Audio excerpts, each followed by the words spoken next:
Olá novamente, boa noite. Mais um dia de AIC.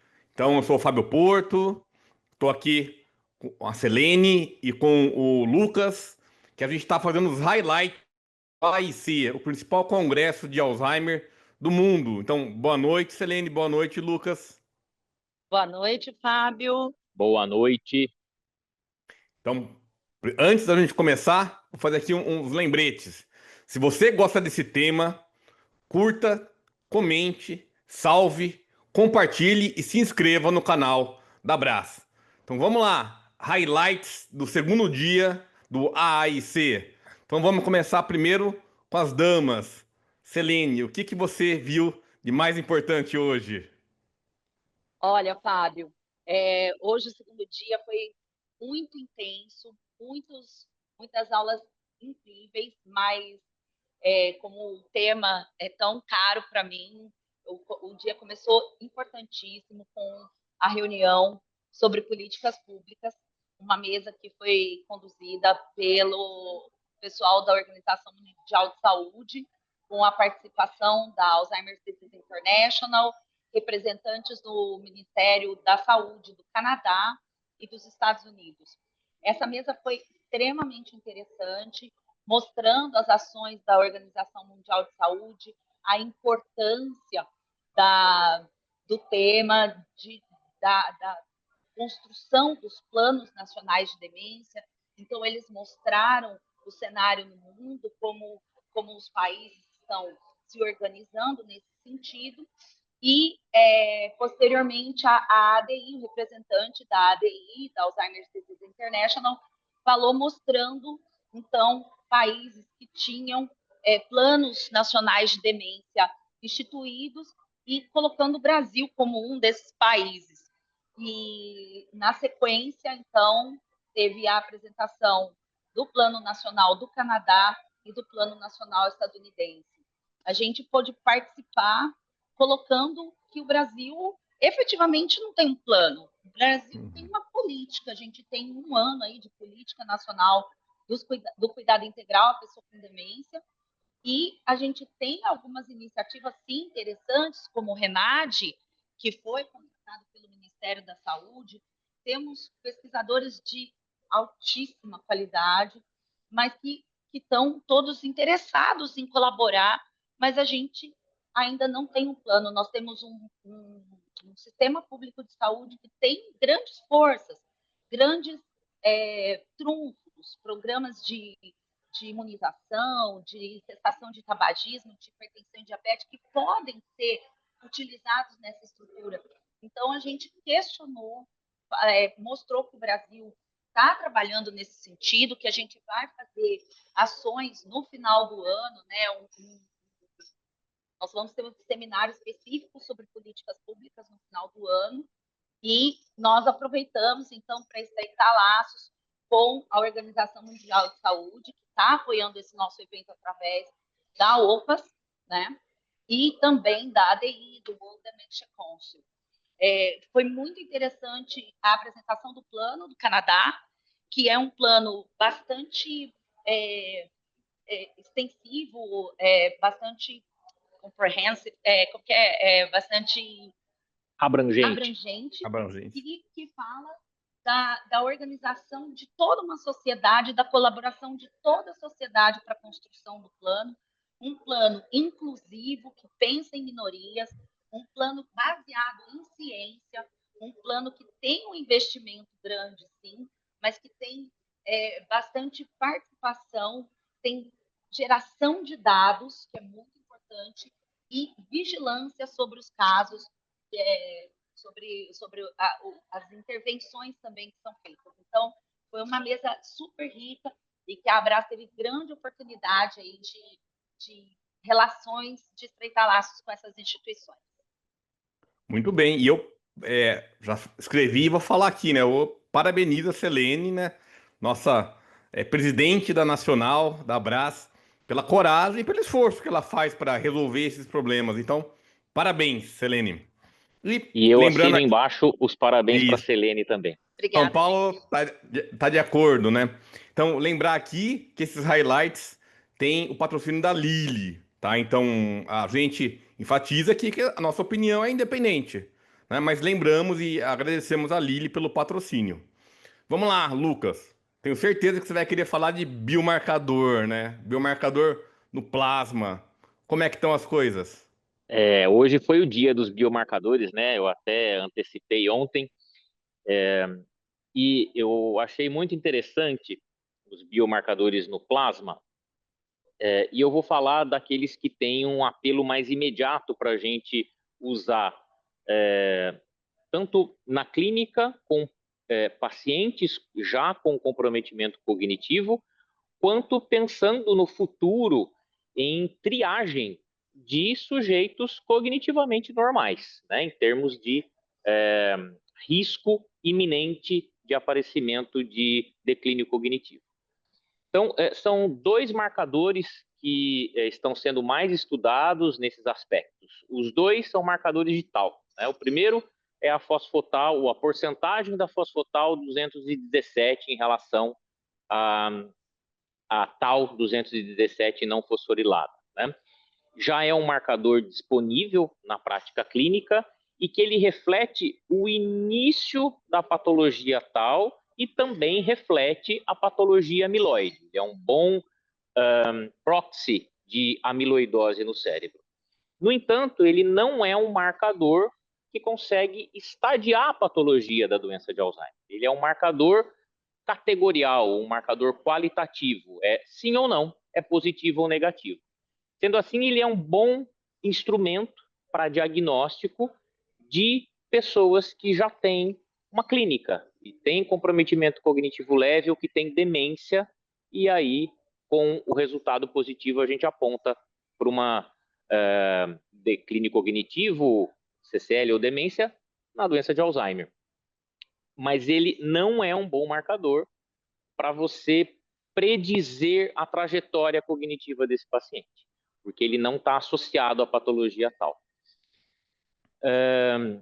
Ele pode ser usado, então, no diagnóstico, no diagnóstico diferencial de etiologias de demência, para confirmar um diagnóstico clínico de doença de Alzheimer com esse dado biológico, e aí ele é questionável em relação a você indicar, por exemplo, terapia amiloide. Embora ele reflita a patologia amiloide também,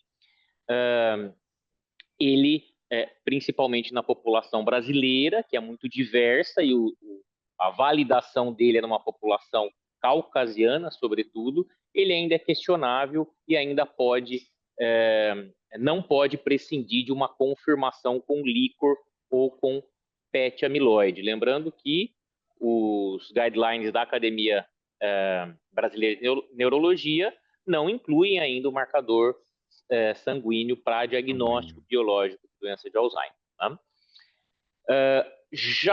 Acho que a grande novidade é o MTBR Tau 243. Esse é um marcador de Tau que está quantitativamente relacionado à deposição de Tau no cérebro, aos estágios de Braak vistos pelo PET Tau. Ou seja, ele é um marcador quantitativo de patologia Tau. Ele, na curva temporal de aumento da Tau, ele aparece um pouco depois do que a fosfotal 217.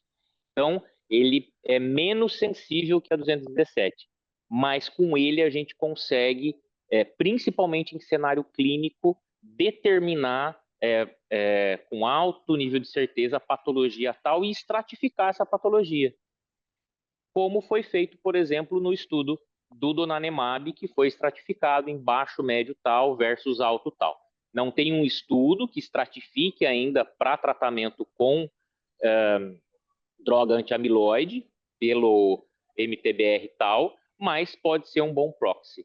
E para os sujeitos assintomáticos, ele é um bom marcador, ou promete ser um bom marcador, ainda precisam de mais estudos, da trajetória cognitiva, ou seja, nos sujeitos assintomáticos, nos idosos assintomáticos, uma medida no sangue do MTBR tal, se positivo, ele indica um declínio cognitivo e um comprometimento cognitivo iminente, o que aí facilita a gente identificar pessoas em alto risco e já intervir precocemente. Acho que é muito legal, né? Quer dizer, o p-Tal 217, apesar de ser tal, ele indica que tem amiloide e está começando a secretar tal. Bem, bate muito com o início do PET amiloide positivo. Enquanto que o MTBR 243, ele tem a ver com o tal cortical, né? Com espraiamento fora do lobo temporal medial. Tava falando com um colega meu, que é radiologista, que é nuclear, falou assim: olha, esses exames aí vieram para complicar a vida do nuclear, né? Porque né, consegue mostrar bem, né? Vamos lá, olha, um ponto que eu tenho certeza que todo mundo quer ouvir. Então temos mais 10 minutos, ó. O que é clinicamente significativo, né? O MCID, né? O Meaningful Clinical Important Difference. É. E aí, alguma impressão? Bom, Se eu quiser, posso comentar. Vai lá, Lucas. eu adoro esse tema, eu vou comentar e depois eu passo a bola para vocês. Eu vou começar com uma provocação. A significância estatística sempre implica numa significância clínica? Essa que é a pergunta, e por isso que a gente agora tem esse conceito de uma mudança mínima clinicamente significante ou significativa. Porque muitas vezes a gente vê a comparação de grupos nos ensaios clínicos de intervenções para a doença de Alzheimer com medidas de cognitivas, funcionais, e que a gente vê a significância estatística. Mas será que essa significância estatística de meio ponto em determinada escala cognitivo ou funcional de fato é perceptível pelos pacientes na prática clínica? E aí a mesa de hoje ela trouxe assim Foi muito boa, né? luzes para a gente interpretar isso. Eu acho que a primeira luz depende do momento da doença que a gente está falando. A medida de desfecho que a gente vai usar é diferente. Então, se a gente está falando de uma doença de Alzheimer já num estágio de demência, demência leve ou moderada, a variabilidade no Mini-Mental, a variabilidade numa escala funcional, por exemplo, ela é maior. Então, mudar 1 ou 2 pontos pode não ser tão significativo, não perceptível para o médico ou para o paciente. No entanto, quando eu vejo quadros clínicos mais precoces, como comprometimento cognitivo leve, ou ainda quadros de declínio cognitivo subjetivo, mudar meio ponto, por exemplo, no CDR soma das caixas, é um degrau muito importante e muito perceptível na prática clínica. Então, a primeira coisa que a gente tem que saber para interpretar essa informação é que estágio clínico da doença o paciente está. Inclusive, que estágio biológico. Então, se a gente pensa em fazer ensaios clínicos, intervenções em sujeitos com doença de Alzheimer biológica e pré-clínica, a gente não vai medir com escalas clínicas, ainda mais escalas feitas para demência. A gente vai medir com marcadores biológicos e a mudança das curvas desses marcadores biológicos. Então, claro que a gente espera que isso reflita em termos clínicos, mas aí a gente precisa de muito mais tempo para a gente avaliar. Então, primeiro parâmetro, eu acho que é esse momento da doença. E o segundo parâmetro nós estamos fazendo intervenções de preservação. Logo, o que pode ser mais perceptível é uma medida de tempo naquele estágio clínico. Então, quanto mais tempo a pessoa é preservada naquele estágio clínico. Ou uma métrica usada nos estudos de droga anti-amiloide é a porcentagem de lentificação da doença, né? Que é mais facilmente traduzida para a prática clínica. Acho que um ponto legal, né, Lucas, é isso, ó. Pega o endpoint categórico, né? Conversão do CDR0 para 1, 1 para 2, né? E analisa isso como a frequência. Por exemplo, né, pega a mínima diferença clinicamente significativa e vê a frequência de ter alcançado esse desfecho, né? E vê que vai ser diferente. Então, eu acho que são novas maneiras, né, de você interpretar esses dados, né? Mas eu acho que deu uma luz, tá? E tem um artigo publicado sobre isso, né, no Alzheimer's and Dementia, tá? Que explica direitinho isso. A gente pode deixar aqui a referência no link. Ó, temos mais 5 minutos. Então vamos lá. Acho que muita gente quer saber o US Pointer. US Pointer é a versão americana do Finger. Então, do estudo finlandês, que pegou sujeitos sem demência, mas com um fator de risco, especialmente de pouco estímulo cognitivo, dieta ruim, fator de risco vascular, e fez uma intervenção ou estruturada, em que a pessoa era seguida, ou uma intervenção que a pessoa ela tinha o próprio desfecho, quer dizer, ela conseguia fazer quanto ela queria. Também com recomendação, né? Quer dizer, não era um placebão, assim, que não tinha nem nada. Então, esse estudo acompanhou esses sujeitos e o que aconteceu? Desfecho positivo, né? Menos declínio cognitivo. Tá? Então, mostrando que, mesmo em populações heterogêneas, né, como os americanos, então você consegue reduzir a taxa de declínio cognitivo com intervenções não farmacológicas, bem estruturadas, alimentação saudável, exercício físico, estimulação cognitiva e controle de fatores de risco cerebrovasculares ou cardiovasculares. Tá? Qual que foi a estimativa, né? Então, como no Finger, os dois grupos melhoraram, mas o grupo da intervenção controlada melhorou mais, tá? Então teve um tamanho de efeito muito parecido com o Finger ao longo de 2 anos. O que mais melhorou? Funções executivas. Tá? E quem que mais melhorou? Isso é interessante. Quem tinha mais declínio cognitivo no início do estudo. Quer dizer, quem mais precisava melhorar teve maior benefício. Tá? Esse estudo, então, ele é muito interessante. Agora vão ter os dados de neuroimagem, de biomarcador, mas o estudo principal foi positivo. Tá? É um tamanho de efeito pequeno, mas mesmo tamanhos de efeitos pequenos, se mantidos ao longo do tempo, vão aumentando, né, de forma longitudinal. Então, temos aqui mais 2 minutos e meio. Algum comentário sobre o US Pointer? Eu acho que ele vem para ratificar, né, tudo que a gente vem acumulando de evidência, né, desde elencar o peso dos fatores de risco modificáveis que o Lancet Commission vem fazendo e o impacto de resolver esse fator de risco em relação à diminuição da incidência de demência, o próprio Finger, né, e apontar também, Fábio, para a heterogeneidade, né, da população. E quando você coloca uma intervenção heterogênea numa população heterogênea, o resultado às vezes tem muita variabilidade de pessoa para pessoa.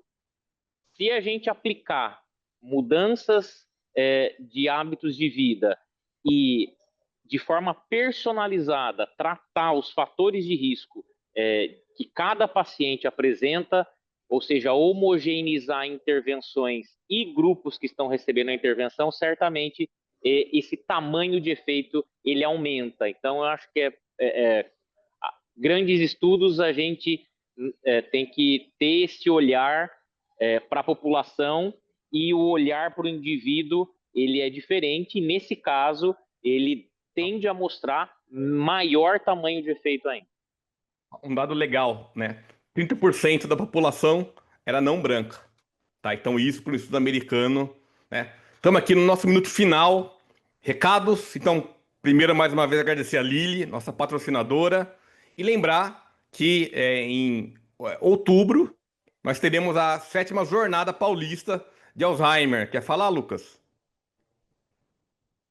7ª JPA, 7jpa.com.br. Chequem o site, a programação está imperdível. Muitos dos temas que a gente está vendo aqui, né, Selene, já estão na nossa programação, então está imperdível.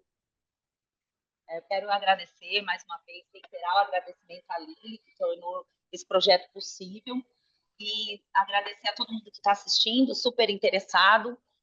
O papel da Brás trazer essa fonte de conhecimento, de trazer o que tem de mais novo para as pessoas que atendem as pessoas com demência, para as famílias, para os pacientes. É muito importante que a sociedade como um todo fique sabendo, fique inteirada do que está acontecendo. É muito interessante a gente ver que, apesar da doença de Alzheimer não tem cura, tem muito a ser feito. Esses estudos, eles renovam as esperanças das pessoas. Então, eu acho que esse projeto é muito interessante por causa disso. Então, obrigada a todos, boa noite. Obrigada, Fábio.